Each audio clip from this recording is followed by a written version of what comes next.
Hello students, मैं आशीष पांडे आप सभी के सामने आया हूं सहस्त्र ई एजुकेशन प्लेटफॉर्म के माध्यम से आप सभी से मैं रूबरू हो रहा हूं। तो जैसे कि आप सभी लोगों को पता है कि विगत कुछ दिनों के पहले सीजी टेट का जो परिणाम है वो निकला। अब कुछ लोगों का सीजी टेट क्वालिफाई हुआ और कुछ लोगों ने सीजी टेट को क्वालिफाई नहीं किया। पर जिन लोगों ने सीजी टेट क्वालिफाई नहीं किया है उन्हें दुखी होने की कोई आवश्यकता नहीं है, क्योंकि आप ये मान के चलिए शिक्षक भर्ती परीक्षा के पहले सी टेट का होना तय है। और सी टेट का होना तय है, इसका क्या अर्थ निकलता है? इसका अर्थ ये निकलता है कि आप सभी के पास एक और बेहतरीन अवसर है सहायक शिक्षक के लिए खुद को क्वालिफाई करने का और खुद को एलिजिबल बनाने का। तो अब आपका क्वेश्चन उठता है कि मैं आप लोगों के सामने क्यों उपस्थित हुआ हूं। मैं आप लोगों के सामने आया हूं इसी सी टेट के एक इंपॉर्टेंट विषय की चर्चा करने हेतु, जो है आपका हिंदी भाषा।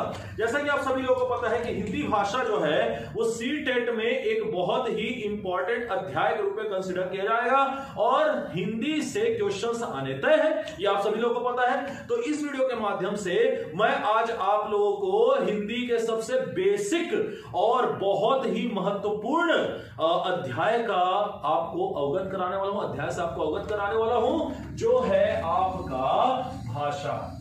ठीक है, जिसके अंतर्गत हम लोग पढ़ेंगे कि इसमें हिंदी भाषा का विकास कैसे होता है। इस वीडियो के माध्यम से आप ये सभी जानेंगे। तो बिना समय गवाए सी टेट को अपने माइंड में रखते हुए और जिन लोगों का सीटी टेट क्लियर हो चुका है वे सहायक शिक्षक को ध्यान में रखते हुए, और जो लोग एसआई भर्ती की तैयारी कर रहे हैं उनके लिए भी ये सुनहरा अवसर, क्योंकि एसआई का डेट खिसक चुका है। तो जिन लोग एसआई भर्ती की तैयारी कर रहे हैं उनके लिए भी ये वीडियो मददगार साबित होने वाली है, क्योंकि उनके लिए हिंदी मेंस में काम आने वाला है।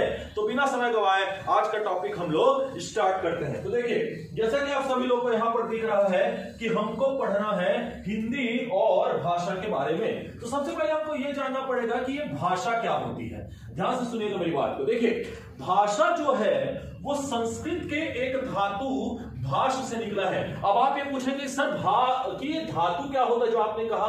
याद रखिएगा, संस्कृत में क्रिया को कहा जाता है धातु। आप अभी मोटा मोटा यही याद रखिएगा। तो याद रखिएगा कि संस्कृत में एक धातु है जिसका मतलब जो है कि भाष, और भाष का हिंदी अर्थ होता है विचार प्रकट करना।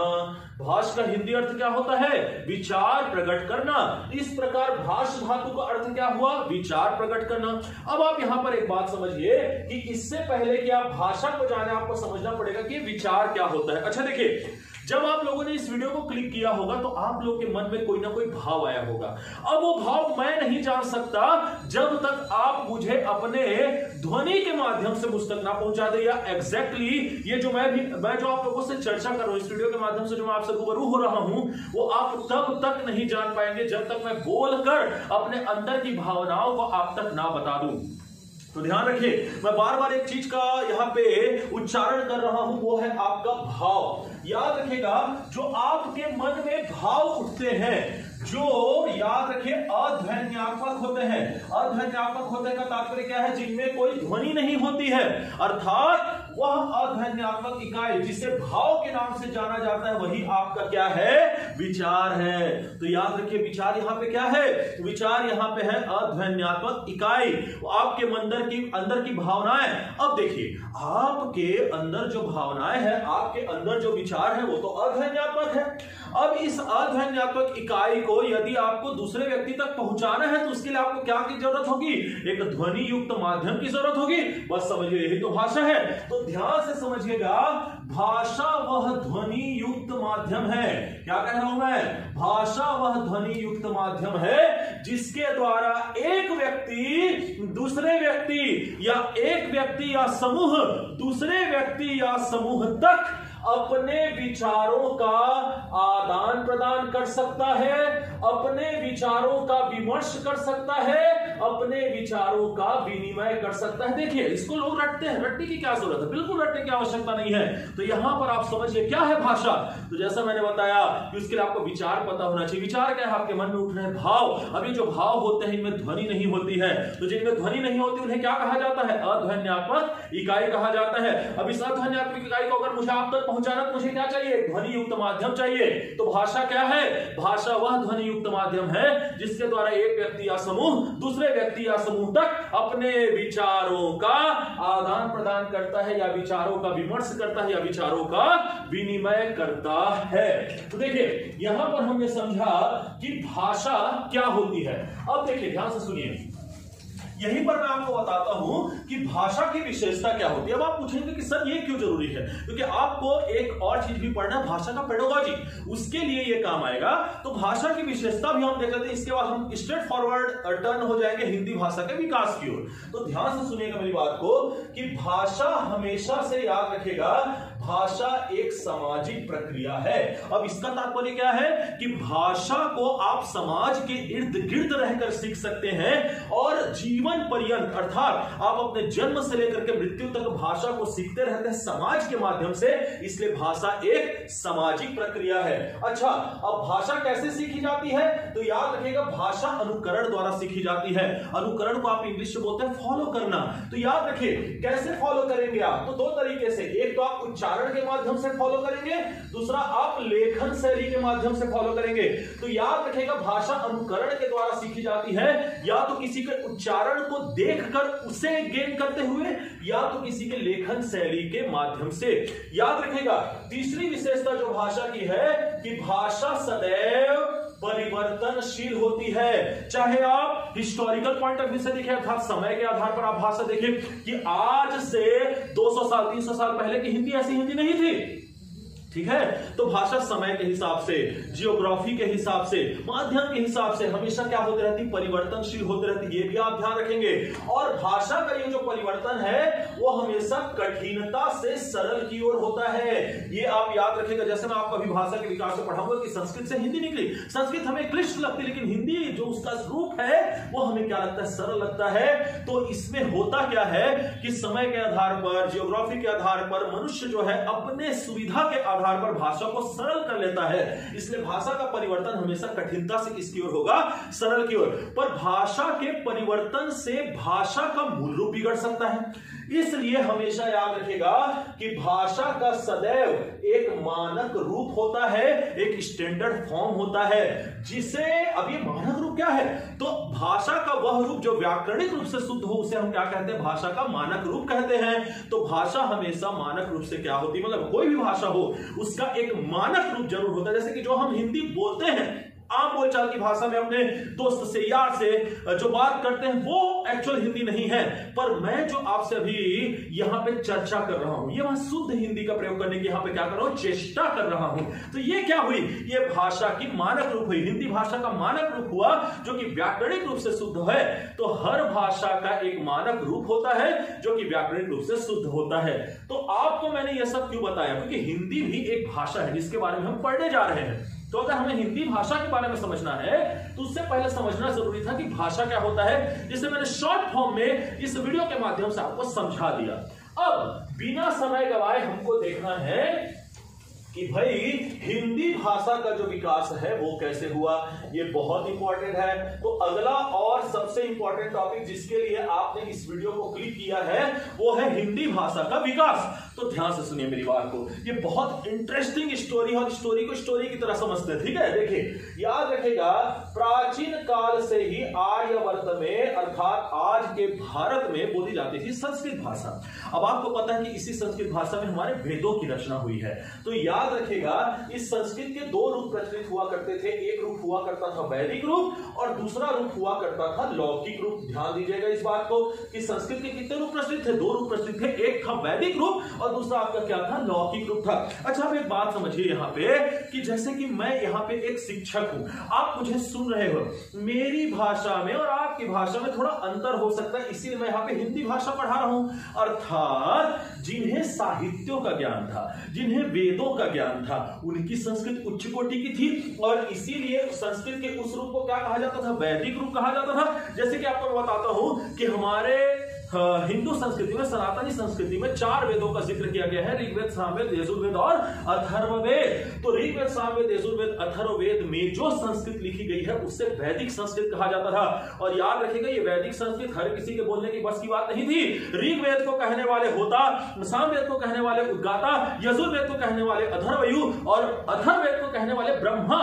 केवल ये 4 कैटेगरी के लोग ही क्या कह पाते थे? वैदिक संस्कृत को कह पाते थे। अब आज जैसे हर किसी के बस की बात नहीं है शुद्ध हिंदी बोलना, वैसे ही शुद्ध संस्कृत बोलना हर किसी के बस की बात नहीं होती थी।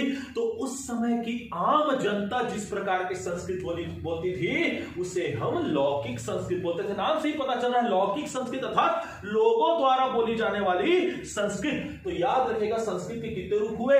वैदिक संस्कृत और लौकिक संस्कृत। अब देखिए, जो संस्कृत वेदों में लिखी हुई है, जो संस्कृत परिष्कृत है, जो संस्कृत पराकाष्ठा की उच्च सीमा है, उसमें तो बदलाव नहीं आ सकता। इसलिए बदलाव किसमें आया? बदलाव हमें देखने के लिए मिला लौकिक संस्कृत में। अब यहां पर एक बात समझिए, ये जो लौकिक संस्कृत है, ये आपका, अगर आपको इतिहास का थोड़ा बहुत भी नॉलेज हो तो 600 के बाद, 600 बीसी के बाद, 600 ईसा पूर्व के बाद पुराण युग शुरू होता है या लौह युगीन संस्कृति चालू होती है, जिसमें वैदिक धर्म का पतन होने लगा और उसके जवाब में वैदिक धर्म के आडंबरों के विरोध में 2 नए धर्मों का उदय हुआ, जिसे हम बौद्ध धर्म और जैन धर्म के रूप में जानते हैं। तो याद रखेगा, लौकिक संस्कृत के क्लिष्टता के कारण जनता परेशान थी, क्योंकि उन्हें संस्कृत बोलना नहीं आता था ढंग से।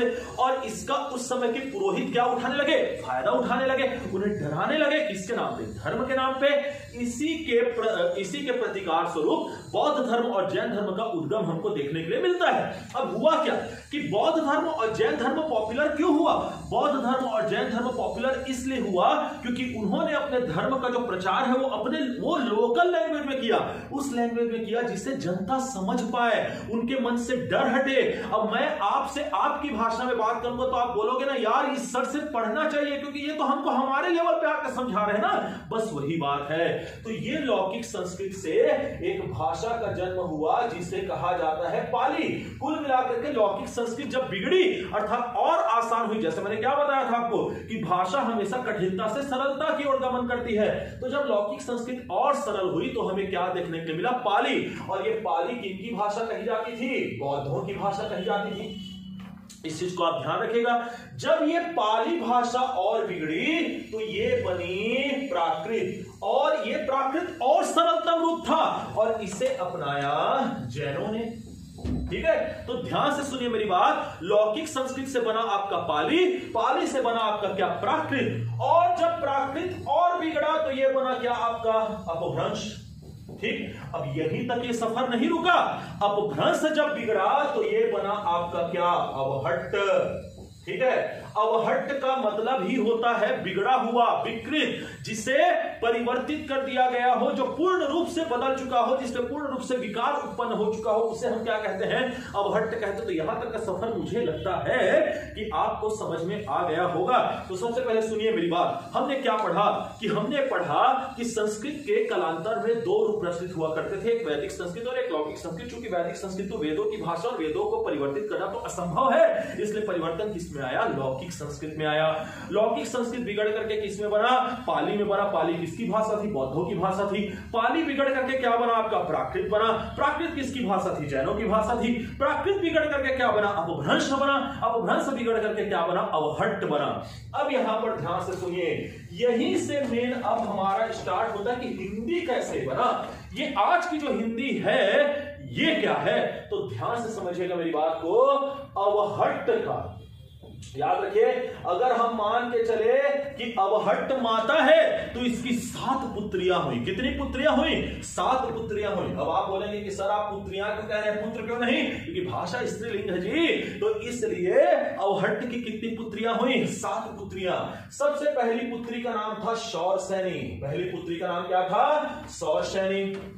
दूसरी पुत्री का नाम था मागधी। तीसरी पुत्री का नाम था अर्धमागधी। ठीक है, चौथी पुत्री का नाम था ब्राचड़, पांचवी पुत्री का नाम था पैसाची, छठवीं पुत्री का नाम था खस। तो ध्यान से देखिए यहां पे, पहली पुत्री का नाम शौरसेनी, दूसरी पुत्री का नाम मागधी, तीसरी पुत्री का नाम अर्धमागधी, चौथी पुत्री का नाम ब्राचड़, पांचवी पुत्री का नाम पैसाची, छठवीं पुत्री का नाम खस और सातवीं पुत्री का नाम था महाराष्ट्रियन अपभ्रंश। याद रखिएगा, सातवीं पुत्री का नाम क्या था? महाराष्ट्रियन अपभ्रंश। देखिए हम हिंदी को कैसे विकसित करते हैं यहां से, तो देखिए अवहट्ट की कितनी पुत्रियां हुई? 7 पुत्रियां, शौरसेनी, मागधी, अर्धमागधी, ब्राचड़, पैसाची, खस और आपका महाराष्ट्रियन अपभ्रंश। अब इन पुत्रियों की भी पुत्रियां हुई, जैसे शौरसेनी की हुई 4 पुत्रियां। कौन कौन सी? याद रखेगा, पश्चिमी हिंदी पहली पुत्री, दूसरी पुत्री इसकी हुई, याद रखेगा, राजस्थानी, ठीक है, तीसरी पुत्री इसकी हुई ब्रज और चौथी पुत्री बहुत इंपॉर्टेंट है, खड़ी या गौरवी। क्यों इंपॉर्टेंट है कुछ देर में आपको बताऊंगा मैं। तो याद रखेगा अवहट्ट की 7 पुत्रियां और अवहट्ट की जो सबसे पहली पुत्री थी शौरसेनी, उसकी कितनी पुत्रियां हुई? 4 पुत्रियां। मतलब इससे आज के भारत की 4 भाषाएं बनी। पश्चिम क्षेत्र में बोली जाने वाली हिंदी को पश्चिमी हिंदी बोलते हैं, राजस्थान में बोली जाने वाली भाषा राजस्थानी, ब्रज क्षेत्र अर्थात उत्तर प्रदेश का ब्रज क्षेत्र में बोली जाने वाली भाषा ब्रज, जिसमें कई साहित्यकारों ने कालांतर में मध्यकालीन साहित्यकारों ने अपनी रचनाएं दी हैं। और लास्ट आपका खड़ी और कौरवी से, खड़ी और कौरवी बहुत इंपॉर्टेंट है, क्यों है अभी हम जानेंगे। अब ध्यान से सुनिए, मागधी की बात करते हैं। मागधी की भी पुत्रियां हुई। अब यहां पर ध्यान से सुनिएगा, आप लोगों ने इतिहास में पढ़ा होगा कि भारत में उस समय 16 महाजनपद हुआ करते थे। जब पुराण युग की बात करते हैं हम, तो उन 16 महाजनपदों में से सबसे शक्तिशाली महाजनपद हुआ करता था मगध महाजनपद। उस समय का जो मगध महाजनपद था, मान के चलिए आज का बंगाल, आज का बिहार, आज का उड़ीसा और आज का असम, इन 4 क्षेत्रों से मिलकर के बना हुआ था। अब इन 4 क्षेत्रों में कौन कौन सी बोली बोली जाती है? जो भाषाएं बोली जाती वही मागधी की पुत्रियां, क्योंकि मगध बना ही था इन 4 क्षेत्रों से मिलकर के। अर्थात बंगाल में बोली जाने वाली बंगाली, बिहार में बोली जाने वाली बिहारी, उड़ीसा में बोली जाने वाली उड़िया और असम में बोली जाने वाली असमिया, ये मागधी की 4 पुत्रियां हैं। तो देखिए कैसे आज की भाषाएं निकल करके आ रही हैं, कहां से? संस्कृत से। तो इस चीज को, इस तथ्य को आप समझिए कि मागधी की कितनी पुत्रियां हुई? 4 पुत्रियां, क्योंकि मगध महाजनपद 4 क्षेत्रों से मिलकर के बना हुआ था, बंगाल से, बिहार से, उड़ीसा से, असम से। बंगाल में बोली जाने वाली बंगाली, असम में बोली जाने वाली असमिया, बिहार में बोली जाने वाली बिहारी और आपका उड़ीसा में बोली जाने वाली उड़िया। सबसे इंटरेस्टिंग अर्धमागधी। अब इसका जुड़ाव हमारे छत्तीसगढ़ से कैसे? देखिए अर्धमागधी की 1 पुत्री हुई, इस 1 पुत्री का नाम था पूर्वी हिंदी। ध्यान से समझिए, अर्थात पूर्वी क्षेत्र में बोली जाने वाली हिंदी। अब इस पूर्वी हिंदी की 3 पुत्रियां हुई। कितनी पुत्रियां? 3 पुत्रियां। पूर्वी हिंदी की पहली पुत्री का नाम था अवधी, अर्थात अवध क्षेत्र में बोली जाने वाली भाषा, बघेलखंड क्षेत्र में बोली जाने वाली बघेली और हमर छत्तीसगढ़ में बोले जाने वाले छत्तीसगढ़ी। तो देख लेवा, पूर्वी हिंदी के 3 ठीक बेटी हुई, कौन कौन? अवधी, बघेली और छत्तीसगढ़ी। यही कारण है कि अवधी और बघेली को छत्तीसगढ़ की जुड़वा बहनें बोला जाता है। देखिए व्यापक के क्वेश्चन का मैंने आंसर दे दिया, 3 से 4 बार व्यापक में क्वेश्चन आ चुका है कि छत्तीसगढ़ी बोली की जुड़वा बहनें किसे कहा जाता, तो वो है आपका अवधी और बघेली, क्योंकि इनकी मां एक है, कौन? आपका पूर्वी हिंदी। तो इनकी नानी कौन हुई? अर्धमागधी। इनकी परनानी कौन हुई? अवहट्ट। अब आप बोलेंगे कि हिंदी के क्लास में सर ब्लड रिलेशन पढ़ा रहे, बट क्या करेंगे? देखिए आप, है कि नहीं? तो अवहट्ट की 7 बेटियां, पहली बेटी शौरसेनी से हुई पश्चिमी हिंदी, राजस्थानी, ब्रज और खड़ी या कौरवी। दूसरी बेटी मागधी से हुई बंगाली, बिहारी, उड़िया और असमिया। तीसरी बेटी अर्धमागधी की एक और बेटी हुई पूर्वी हिंदी। पूर्वी हिंदी की 3 बेटियां हुई, अवधी, बघेली और छत्तीसगढ़ी। अब आ जाते हैं किसमें? ब्राचड़। याद रखिएगा, ब्राचड़ से हुई एक ही बेटी जो थी आपकी सिंधी। तो सिंध क्षेत्र में बोली जाने वाली सिंधी इसका उदाहरण है।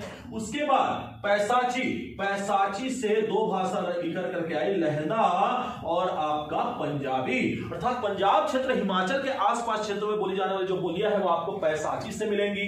खस से निकल करके आई पहाड़ी क्षेत्रों में बोली जाने वाली बोलियां, जैसे कि पहाड़ी बोली, कुमायूनी बोली जो कि कुमायूं हिमालय में बोली जाती है, और नेपाल के से लगे हुए उत्तराखंड के गढ़वाल क्षेत्र में बोली जाने वाली गढ़वाली। तो खस की तीन बेटियों के नाम क्या है जी? पहाड़ी, कुमायूनी और गढ़वाली। वही महाराष्ट्रियन अपभ्रंश की केवल एक ही पुत्री हुई, जिसे हम आज महाराष्ट्र में बोली जाने वाली भाषा मराठी के नाम से जानते हैं। तो अब आप बोलेंगे सर इसमें हिंदी कहां है? तो मैंने आपको बोला था कि खड़ी या कौरवी को ध्यान दीजिएगा। जब मैं अगली वीडियो हिंदी की बनाऊंगा तो मैं आपको बताऊंगा कि बोली क्या होती है, उपभाषा क्या होती है और फिर भाषा क्या होती है, तो हमको पता ही है। तो याद रखिएगा, हमेशा किसी बोली से ही किसी भाषा का क्या होता है? विकास होता है।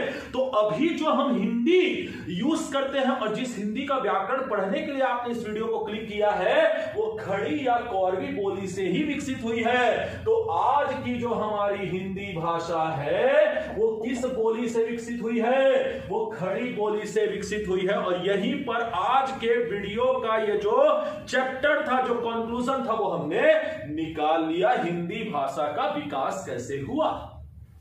ठीक है, तो चलिए एक बार मैं समअप करता हूं, एक बार पूरा रिपीट करता हूं, उसके बाद इस वीडियो को हम खत्म करेंगे और एक इंपॉर्टेंट सूचना के साथ खत्म करेंगे। तो देखिए, ध्यान से सुनिए, फिर से मैं आपको बता रहा हूं कि हमने क्या बोला। हमने ये बोला कि भाई भाषा क्या है? भाषा जो है वो विचार जो कि अर्धन्यात्मक की इकाई होती है, उसे एक व्यक्ति से दूसरे व्यक्ति या एक ग्रुप से दूसरे ग्रुप तक पहुंचाने के जो ध्वनियुक्त माध्यम से हमें चाहिए होता है, उसे हम क्या कहते हैं? भाषा कहते हैं। अब उसकी एक विशेषता मैंने क्या बताई थी कि भाषा हमेशा परिवर्तनशील होता है, ये कठिनता से सरल की हो जाने की कोशिश करता है। लोग अपने हिसाब से इसे मोल्ड करने की कोशिश करते हैं, बट उसका मानक रूप अवश्य होता है। तो इसमें हमने देखा कि संस्कृत के दो रूप प्रचलित हुआ करते थे। एक रूप था आपका वैदिक रूप, दूसरा रूप था आपका लौकिक रूप। तो जो वैदिक संस्कृत थी वो तो बिगड़ नहीं सकती थी। लौकिक संस्कृत बिगड़ करके बना पाली, पाली बिगड़ करके बना प्राकृत, प्राकृत बिगड़ करके बना अभ्रंश, अभ्रंश बिगड़ करके बना अवहट्ट। अब अवहट्ट की 7 बेटियां हुई, जिसमें सबसे पहली बेटी सौर सैनी की 4 बेटियां हुई। पश्चिमी हिंदी, खड़ी बोली या कौरवी बोली, ब्रज बोली और आपका राजस्थानी। उसके बाद मागधी की 4 बेटियां हुई, बंगाली, बिहारी, उड़िया और असमिया। अर्धमागधी की एक ही बेटी हुई, पूर्वी हिंदी, जिसकी 3 बेटियां हुई, अवधी, बघेली और छत्तीसगढ़ी। ब्राह्मण की एक ही बेटी हुई, जिसका नाम था सिंधी। पैसाची की 3 बेटियां हुई, लहदा, पंजाबी और कुमायूनी। उसके बाद फिर आपका खस की 3 बेटियां हुई, पहाड़ी, कुमायूनी और गढ़वाली और लहदा, पंजाबी, पैसाची की बेटियां। वही महाराष्ट्र अपभ्रंश से केवल एक ही बेटी निकल करके है, जिसका नाम था मराठी। फिर मैंने बताया कि हिंदी भाषा किससे विकसित हुई है? हिंदी भाषा विकसित हुई है खड़ी या कौरवी बोली से। अब ये बोली, उपभाषा, भाषा क्या होती है, इसे हम अगले वीडियो में देखेंगे। उसके लिए आपको अगले वीडियो का इंतजार करना होगा। और इंपॉर्टेंट सूचना ये थी कि सहस्त्र अकादमी आप लोगों के लिए, आप बच्चों के हित में लगातार नए बैचेस जो है वो शुरू करते जा रहा है। शिक्षक भर्ती की हमारी नई बैच बिल्कुल स्टार्ट हो चुकी है। अगर आपको इस नई बैच के बारे में जानना है तो आप 7509 30,000, जी हाँ 7509230000 इस नंबर पे आप कॉल करके सारी इंक्वायरी ले सकते हैं। मैं आशीष पांडे आपसे मिलूंगा अगले वीडियो में। तब तक के लिए आप अपना ख्याल रखिए, अपना मनोबल ऊंचा रखिए और लग जाइए सीटेट की तैयारी में, एसआई की तैयारी में या सहायक शिक्षक की तैयारी में।